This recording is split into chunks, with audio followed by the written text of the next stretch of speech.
केरल में भयंकर भूस्खलन में दुई ओडिया डाक्तर निखोज डाक्तर होती चौद्वार अंचल डाक्तर विष्णु प्रसाद जेनेरा और डाक्तर स्वाधीन पन्ना उभय भूस्खलन में निखोज थिबा खबर पाइबा परे चिंतारे पड़िछंती परिवार लोक।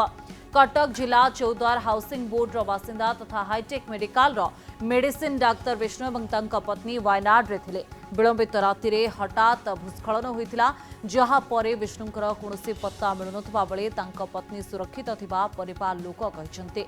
सेबडे डाक्तर स्वाधीन पंडांकर मध्य कौनसी खोज खबर मिलुनथबा जणा पड़िछि। एबडे घटना रे राज्य सरकार कर सहायता लोडिछंती विष्णुंक परिवार।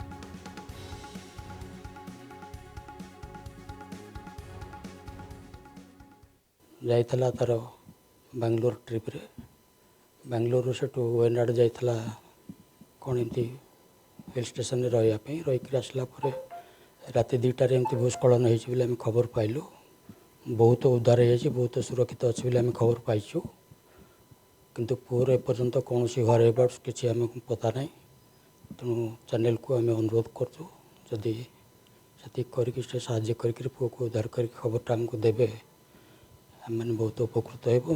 सरकार पाखे ये नवेदन करुँची सरकार टे दया परवेश मत साहाय्य करते पुअर वायरबड्सटा खोज कर मत दे पारते बहुत चिर उपकृत ही हो पारते।